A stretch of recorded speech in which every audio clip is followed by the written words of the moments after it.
أعوذ بالله من الشيطان الرجيم. بسم الله الرحمن الرحيم. تبارك الذي بيده الملك وهو على كل شيء قدير. الذي خلق الموت والحياة ليبلوكم أيكم أحسن عملا وهو العزيز الغفور. الذي خلق 7 سماوات طباقا ما ترى في خلق الرحمن من تفاوت فارجع البصر هل ترى من فطور ثم ارجع البصر كرتين ينقلب إليك البصر خاسئا وهو حسير. ولقد زينا السماء الدنيا بمصابيح وجعلناها رجوما للشياطين وأعتدنا لهم عذاب السعير. وللذين كفروا بربهم عذاب جهنم وبئس المصير.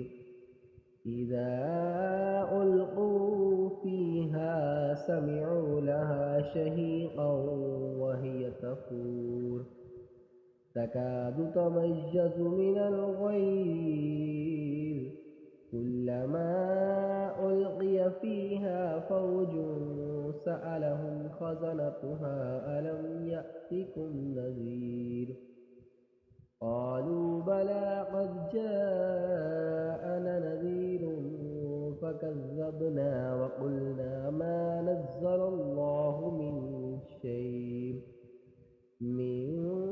شيء إن أنتم إلا في ضلال كبير.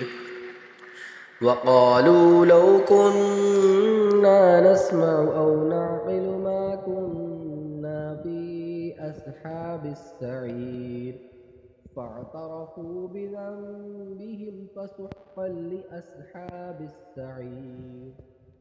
إن الذين يخشون ربهم بالغيب لهم مغفرة وأجر كبير. وأسروا قولكم أو اجهروا به إنه عليم بذات الصدور. ألا يعلم من خلق وهو اللطيف الخبير. والذي جعل لكم الأرض ذلولا فامشوا في مناكبها وكلوا من رزقه وإليه النشور. أأمنتم من في السماء أن يخسف بكم الأرض فإذا هي تمور أم أمنتم من في السماء أن يرسل عليكم حاسبا فستعلمون كيف نذير.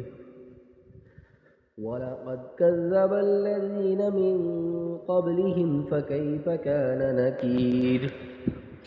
أولم يروا إلى الطير فوقهم صافات ويقبض ما يمسكهن إلا الرحمن إنه بكل شيء بصير. أمن هذا الذي هو جند لكم ينصركم من دون الرحمن إن الكافرون إلا في غرور. أمن هذا الذي يرزقكم إن أمسك رزقه بل لجوا في عتب ونفور. أفمن يمشي مكبا على وجهه أهدى أمن يمشي صبيا على صراط مستقيم. قل هو الذي أنشأكم وجعل لكم السمع والأبصار والأفئدة قليلا ما تشكرون قل هو الذي ذرأكم في الأرض وإليه تحشرون ويقولون متى هذا الوعد إن كنتم صادقين قل إنما العلم عند الله وإنما أنا نذير مبين فلما رأوه زلفة سيئت وجوه الذين كفروا وقيل هذا الذي كنتم به تدعون قل أرأيتم إن أهلكني الله ومن معي أو رحمنا فمن يجير الكافرين من عذاب أليم قل هو الرحمن آمنا به وعليه توكلنا فستعلمون من هو في ضلال مبين قل أرأيتم إن أصبح ماؤكم غورا فمن يأتيكم بماء معين